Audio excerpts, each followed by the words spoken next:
The Cold War was a tense period of rivalry between the United States of America and the Soviet Union, which lasted from about 1947 to about 1991. It was fought through politics, espionage, proxy wars, and a nuclear arms race.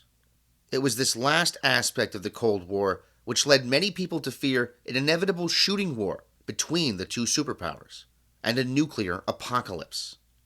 Luckily, celebrated children's author Dr. Seuss would set those people straight with a delightful animated made-for-television special called The Butter Battle Book. Based on the book by Seuss and directed by the great Ralph Bakshi, The Butter Battle Book tells the story of the Ukes and the Zooks, two people who are physically and presumably culturally identical to each other, except in one incredibly important way. You see, the Ukes, like all decent, honest people everywhere, eat their bread with the butter side up. But in every Zook home, in every Zook town, every Zook eats his bread with the butter side down. Oh my God, carpet bomb them now. The story is mostly told from the point of view of a Uke grandfather telling the events to his grandson. At the beginning, he takes his grandson out to the wall to warn him about the degenerate Zooks who live on the other side, reminding him of their bread-spreading rule that he learned as a lad back in bread-spreading school. The fact that we don't have schools like this is exactly what is wrong with this country. The grandfather tells his grandson that every Zook must be watched, which is why he joined the Zook-watching border patrol in his younger days. That's right, little guy, your grandfather worked for ICE. And if any of those Zooks so much as looked at him funny, he'd beat him senseless with his tough, tufted, prickly Snickberry switch, the equivalent of a cat o' nine tails in the Seuss universe, also called the Seussiverse. Suddenly, those underhanded Zooks counter the switch with a slingshot. Impossible. Defeated, Grandpa Uke goes all the way back to the Chief Ukaroo, who says that the Snickberry switch is obsolete and they need a more modern weapon, which is why he's put the totally not ominous boys in the back room to work on a device that they call the Triple Sling Jigger, which might be the most offensive sounding name that's technically not offensive. This ingenious device scares off the Zooks at first, but soon they develop a Jigger Rock Snatch'em, which acts as a defensive weapon to the Triple Sling Jigger, rendering it virtually useless. When Grandpa Uke once again goes back to the Chief Ukaroo, he's told that it's alright because they obviously just need a better gun. And the boys in the back room soon create the infamous Kickapoo Kid, loaded with powerful Poo-a-Doo powder, with ants' legs and bees' legs and dried fried clam chowder. This weapon was so impressive that it inspired the U.S. Marine Corps to develop an actual Kickapoo Kid. No, I'm just kidding. But the best part is that they train what they call a real smart dog named Daniel to haul it around, which is fucking awesome. And they're not kidding about the dog being smart, by the way. He can talk. Unfortunately, the Zooks are tired of just catching up, and they've decided to develop a more advanced weapon, the 8-nozzled elephant-toted Boom Blitz, which shoots high-explosive sour cherry stone pits. Frankly, this is devastating. Grandpa Uke is close to quitting when suddenly the right-side-up song girls march over the hill and give him the inspiration he needs to keep fighting. They're doing their part. Are you? Grandpa goes back for his customary meeting with the Chief Ukaroo, who says that the boys in the back room have developed a plane called the Utterly Sputter.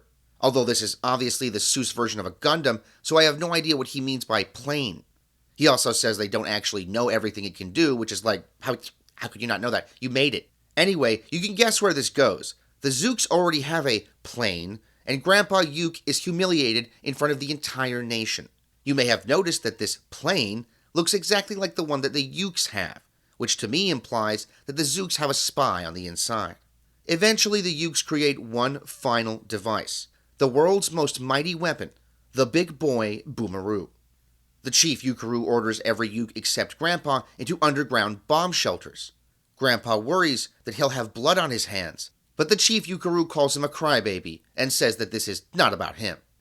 By the way, can we take a moment to appreciate the progression from guns that shoot dried fried clam chowder to f***ing nukes?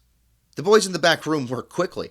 As Grandpa heads to the wall to drop the Big Boy Boomeroo, he finds that his grandson is not in the shelter, but outside with him. He thinks maybe this will be good, since he'll see his grandpa make history, but then realizes that the Zooks, in a move that shocks no one, have developed their own Big Boy Boomeroo. The grandson looks on, wondering aloud who will drop their boomeroo first. Grandpa Uke looks to his grandson in terror. No pride, no patriotism, just fear. The special ends ambiguously, cutting from the standoff to the end. Maybe? It's unsettling, but in the best way possible, even if it is questionable for a children's cartoon. In fact, Seuss himself wasn't sure of the book's exact audience when he brought it to Random House.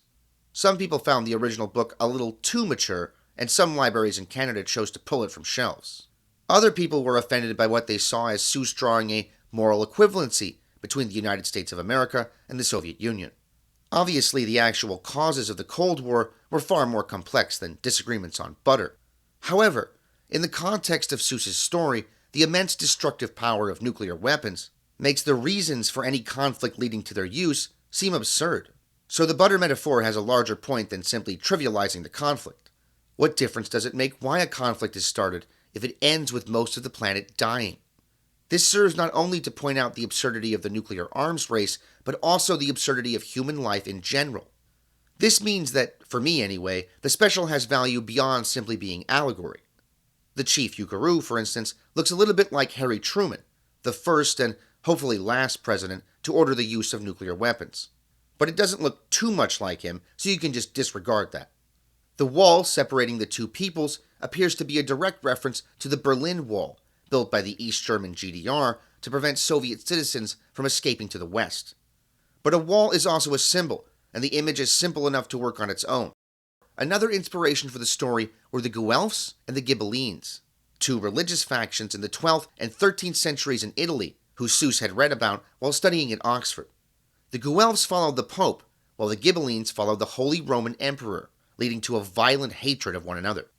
Supposedly, one group would cut their apples horizontally, while the other would cut them vertically.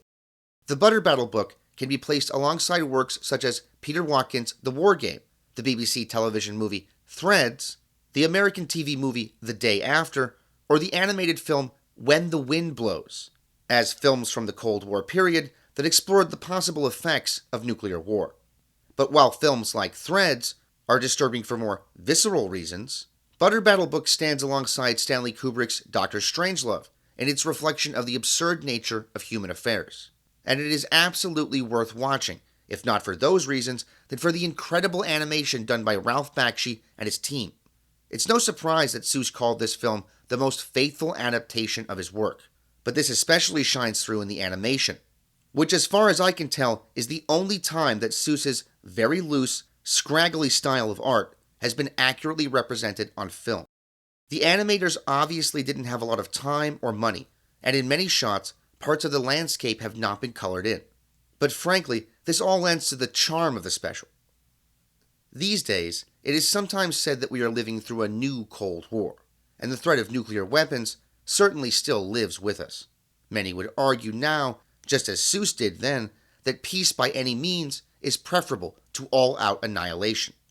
Others would argue that this position allows criminal nations to run roughshod over smaller ones, through a kind of nuclear extortion, but the truth may be somewhere in between. The Butter Battle book can be found on the Best of Dr. Seuss DVD, which is available on Amazon and eBay, and you might also find it at Walmart. The special is also on YouTube. Okay, well, hope you enjoyed that one.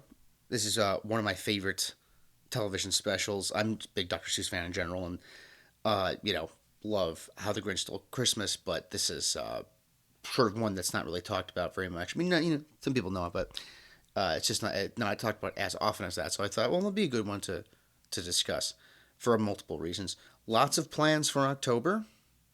I am hoping to get out something every single week. Not sure that I can, but I'm going to try my best to do that.